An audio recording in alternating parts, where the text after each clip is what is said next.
Good morning! Nanay duties ulit tayo. So, for today, nag-request si Emma ng tteokbokki and chicken poppers for her lunch. So, basically, binoil ko lang siya and add yung sauce na kasama sa packaging. And then, air fryer ko naman yung chicken poppers and sprinkled it with cheese powder. So, yeah, yan ang lunch niya today. And then, fruits.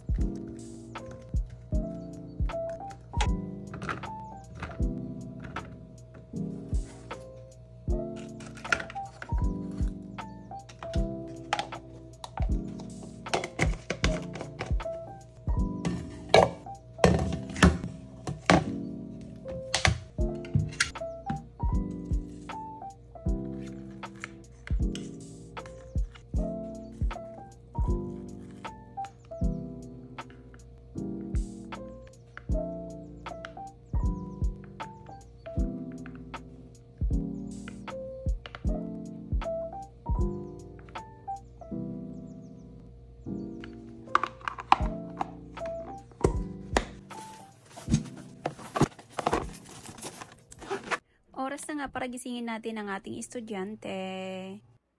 Fried egg at tea lang ang gusto niya for breakfast. So habang kumakain siya ay naayos ko naman ang kanyang buhok. Dahil malapit na ang pick up time ng bus. Nag-school bus kasi siya kaya she needs to put her shoes na and get ready para pumunta na sa lobby. Pumunta niya bag. And then my accent. Lunch bag. Watch. I didn't charge. I wanted my watch.